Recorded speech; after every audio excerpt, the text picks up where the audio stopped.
Hey Village, welcome to the midweek podcast. I don't know if you heard that, but we're across the way from Insel, and she shouted. Insel sends her regards as well. As you can see, Drew and I are masked up for this episode, and it's not because either of us have COVID, but in preparation for Drew and his family's trip to Idaho, we wanted to take every precaution just to be safe for Drew and his family. And as the Delta variant is on the rise, we've reinstituted our mask-wearing policy indoors on campus. So out of an abundance of caution, out of a desire to protect one another and be safe, you see us wearing masks. But don't worry, the Delta variant doesn't spread digitally. So as you watch this video, you won't get COVID from us. We don't have it. We don't have it. Right. We do not have the Delta. So this week, our discussion for the midweek podcast is around Pastor Paul's sermon this past Sunday titled Community at the Cross. And what I love about Pastor Paul's sermon is it really brings forth to bear questions around what does it mean for us to be a community not only formed by the cross, but a community found at the cross. Because for us, this past 18 months, this past COVID season, what was supposed to be a year-long pandemic has now coming up to 2, and what we've realized is there's tremendous suffering that regardless of your age, ethnicity, gender, race, socioeconomic standing, we all will experience suffering. But what is distinctive for the Christian calling, the Christian life, the Christian community is we're called to be a suffering community, a community at the cross, formed by the cross. And so Drew, to really reiterate Pastor Paul's questions to you and I today, what does the cross of Jesus mean to you? When you think about the cross, what does it mean to you? Gosh, I would say the cross is it's the crux of human creation. It's when disintegration and when all of the world falling apart gets flipped on its head because Jesus conquered the powers and Jesus redeems, and Jesus is beginning the work of reconciling all things back to God, like Colossians 1 verse 20 says. Favorite verse, by the way. Love it. So for me, it's like a hinge point where it says, like the traditional story arc. It's when we start to reach that kind of not resolution yet, but we get the climax. Yeah. And so for me, when I look at the cross, I see not just a personal salvation, but certainly that.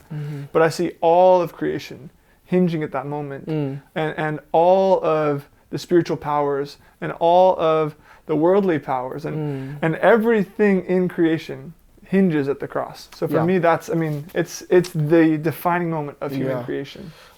That's so powerful that you would say that, because within the early church fathers, there's this idea that is almost catalytic, but some church fathers will say, in Genesis, God begins creation, but on the cross, God finishes creation. Because when Jesus says, it is finished, some lines of interpretation will say, the work of redemption and reconciliation, the defeat of sin is finished, accomplished upon the cross. Sure. And that is a valid trajectory. But another very stimulating and articulate line is that upon the cross, Jesus, as the creator of the universe, finishes his creation. Because in Genesis, God says creation is good, but creation isn't finished. And it's upon the cross that Jesus brings the entire cosmos back to him, under him, because he is the very word by which creation is sustained, and he's the very word by which creation is created. Okay, question for you, yes. if you don't mind. Yes. There is no end of the seventh day of creation, but there was an early end to the day when Jesus died. Yes. No. Is there And a so chance there's that's a the lot of seventh day? imagery there. It's a very potent idea. Father John Bear, who is probably the preeminent most the most expertise. Yeah. He's at University of Aberdeen in the UK, but he's probably the most well-versed patristic scholar alive. Is it B-E-A-R? Behr. Okay. Yeah, like yeah. the paint. Got yes. Got it. Yes. John Bear, Father John Bear. Okay. And so that's a line of thinking that he suggests. Wow. Is that upon the cross. So the cross is not just simply redemptive and reconciliatory. It's actually creative because God is creator. And so creation is finished. And that's why that's the centrality of the cross. And so everything you just said really, for me, lights up my mind in what other church fathers would have said. So rather than seeing it as a pinnacle or as a hinge point, it maybe is the end cap. Yes, and the reason for that is also because for the church fathers, the incarnation is not an episode in the life of the Son. It's not that there's Father, Son, Spirit, and then one day the Son said, I'm going to become Jesus. Yeah. And therefore the incarnation. For the church fathers, for the early church, the incarnation was, is, and will always be who the second person is. Oh, wow. That's so good. Jesus doesn't just come into existence because of sin, Right. because the existence of Jesus is not dependent upon sin. Right. So the incarnation in the early church actually takes on a much richer and fuller palette. And that's the everything that goes forth does not return void. God's word goes forth and does not return void. Yes. So God is not just reconciling and destroying sin. God is finishing his work, which is creation. Beautiful. And so it's a very mind-numbing or mind-blowing, depending on the direction you take. And so another question that Pastor Paul asks us is, as we look at the cross and Jesus of the cross, how would you and I understand following Jesus today? Ooh. That's actually a question he asked me in my interview process back in the beginning of the year. I think it was January or something. Yeah. But I think something I would note is that in Jesus' teaching, he asks us to take up our cross and follow him. He says this to his disciples. And so if we call ourselves his disciples, maybe we might sell ourselves a little short if we leave that out. So when we look at the cross and we say, am I willing to go there with you? That's significant. Now certainly Jesus isn't just asking us to literally die on the cross. Not most of us. But I do think it does require a cruciform, so shaped by the cross, way of life. So willing to suffer, willing to be humiliated, shamed maybe even, like Paul talked about. Which I thought he did a brilliant job of painting the shame of the cross. I just thought that was really wonderful. If you didn't catch that, go back to the message. I think it was about 10 minutes, 15 minutes in. The nakedness on the cross, but also the loss of any social capital too, because he talked about how a person's death somehow defines part of their life, of their life and their honor. And he said Jesus had no succession plan. He had no. He was naked on the cross, and he was publicly shamed as he was dying. So there was nothing left, which just was wow. I hadn't picked up. I don't think I'd seen it painted so precisely before. Anyway, so going back to how I would say, what does it mean for us to then follow Jesus there? I think it like in Philippians says, to count another as higher than myself. So to look at others as better or a higher priority in my life than just me. And it's a hard thing to even say, much harder to do. So cruciform living, I would say, is the invitation of the cross to us.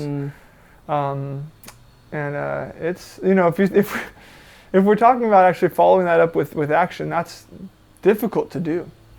What's so interesting about that is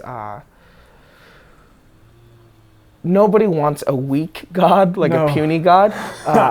We all want a powerful God because we would hope that God is on our side. Right. We often say we're on that God's side, we're on God's side, but in reality, if we're not careful, we play mind games and we try to make God do our bidding. Yeah, we make our own gods. But what's so interesting about Jesus and the Christian God, what's distinctive is our God is so powerful that our God decides to become the weakest of all beings. Yeah.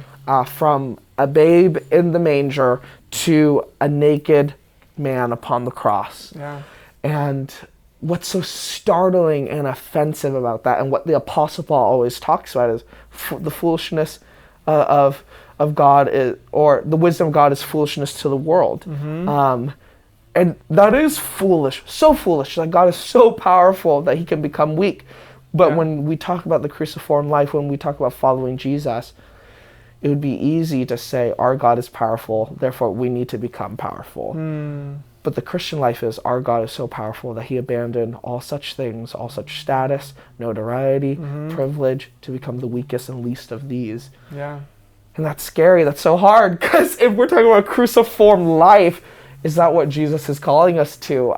Yes, that's what Jesus is calling us to, but that almost unfathomable, that type of life that God would call us to. And even as the Apostle Paul writes, anything that I would count gain, I now consider loss, so that I can know Jesus. And I think that's a big part of what it means for us to live a cruciform life, is to really count the cost, which I think we're going to hear more about in this week's sermon. No, thank you, yes. But I really do think that it does come down to, who am I? By the world's perspective, it doesn't matter. It doesn't matter. Who I really am is dead with Jesus on the cross and raised into new life with him. Yeah. And I think, to me, that's so countercultural, that we're not striving for power or fame or notoriety or any of these things anymore. Yeah. But it really is just about who Jesus is, what he's done, and then being united with him, and that's something special. So then our last question then is, what is the Jesus of the cross telling you? So when we look at Jesus on the cross, not just the cross, because, and you and I have heard this from Dr. Brad Harper out at Multnomah, that for the medieval church, or the church in the medieval times, the cross was never empty. There was never a cross without Jesus hanging upon the cross. And for us, it's only a recent or modern depiction or iteration of the cross, where our cross stands empty to resemble the victory or the resurrection of Jesus. But for at least 1,500 years, the cross was never empty. The cross was the crucifixion. The cross wasn't divorced from Jesus on the cross. Yeah. And so what does the Jesus of the cross tell us? Wow. My mind first went to what you're saying, the distance between a cross without Jesus and a cross with Jesus. And I wonder if by removing Jesus from the cross, we polish it up to make it something we can put on our churches and wear on a necklace and those kind of things, and make it something that's a little bit more like easy to look at, to maybe tattoo or something. But when you think about it, like a dead God, like, dang, and it is a significant burden to look upon a cross with Jesus on it. I think there was a song that was really popular when I was a kid, like, "Oh, the wonderful cross," and like, I've always had a hard time with that song, because I'm like, it's not wonderful, it sucks. Like, it's terrible. It's horrifying. It's gruesome and excruciating. And at the same time, we'll like watch The Passion or something, like, these are very different things. And so for me, I'm thinking like, okay, so what is the Jesus on the cross saying? Come and follow me, I guess. And then at the same time, he's also the same God who said, like we talked about last time, take my burden on you. It's light, and his yoke is easy. Right. And you're like, that doesn't look light or Right, easy. right. So it's a balancing act, you know? And I think that's what I keep coming back to. Is it's a hard thing Jesus calls us to, but it's the fullness of life. And that's the most abundant and best and most healthy life. Right. Is a life that's willing to go to the depths of the darkest thing and the saddest thing, the most brutal, to find true life in resurrection. And that's so poignant because it ties into what Pastor Paul said when he opened up his sermon this past Sunday, was a high Christology. Yes. A high Christology and a low Christology, the difference is a high Christology claims that Jesus is God. A low Christology, a low view of Christ would say Jesus was just a simple man who was a gifted teacher who became a Messiah, who was then lifted up as a Messiah. So a low Christology would not view Jesus as God. But then we also have a strong Christology or a weak Christology. And oftentimes, if we're not careful, our weak Christology would be, Jesus died, so I don't have to. Right. And what you just said, Drew, with the voice of Jesus on the cross says, come and follow me. A strong Christology would say, yes, that is the commitment. That is the way of a disciple. If we're to follow Jesus, we don't get to decide where. If we're following our teacher or our rabbi or a master, if his life, his trajectory is to lead him to the cross, we can't go, yeah, I'm just going to stop outside the gates, because that's what his disciples did. There's a Dunkin' Donuts over there. Exactly, or a Chick-fil-A or a Shake Shack, that's like, we can't stop there. And I think, and what's so poignant is that when Jesus says, come and follow me, upon the cross, Jesus answers every concern we ever have. To the people who want power and affluence and prestige and position, Jesus says to the Father, Father, forgive them, for they do not know what they do. So for those who are worried about giving up their position or privilege, it's because of their position and their privilege that Jesus is on the cross. The religious leaders and political leaders crucified Jesus and executed him as a criminal. And so Jesus says, Father, forgive them. He answers every objection. And then to the people who say, I have family I need to take care of, Jesus says, John, this is now your mother. Every familial tie needs to be brought under submission to the church, which is now our mother, as we're reborn in baptism. So, and then to the people who are worried about money and who take Jesus's clothes, he looks with great compassion and pity. And so Jesus answers every human need and every human calling on the cross. He answers every need because upon the cross, creation is finished. And so this is a hard conversation, because now I'm wondering, man, to what end is God calling us to follow him? Right. Well, and I think in our affluent society too, it's much more difficult, because not more difficult than elsewhere, but it's difficult for us to recognize it and not pull the call out of context and say, well, Jesus didn't really mean that. I mean, I can't even count how many times I've heard preachers say that, but like, I really do believe that Jesus is calling us to give up everything. Right. And I don't know what that looks like every day, and that's hard, know. I want stability in my life, and I want things to go well. And I think God does too. But maybe his definition of comfort or stability is different than the American one. And for me, I need to be willing to sacrifice that. And I want to make it very clear, me saying all this stuff doesn't mean that I'm doing a perfect job of it, because oh, it's hard. I wrestle with it too. But I really do believe Jesus calls us to come and die, die to yourself, and then from there we say with Paul, I've been crucified with Christ. It's no longer me who live, it's Christ who lives in me. So our identity is now no longer found in the other things we might identify ourselves as. We identify as crucified. And then through that crucifixion, we're brought to new life through the Holy Spirit. And we live now in a new way with Christ living in us.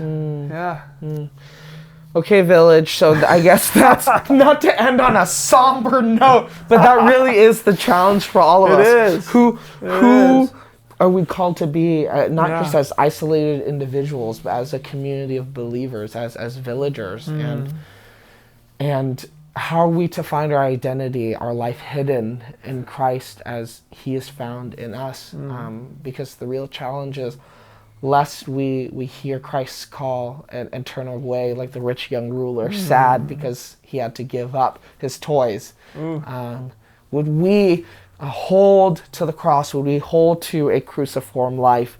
Would we hold to the promise that Jesus has given us upon the cross, that there is resurrection life, not without the cross, but in and through the cross?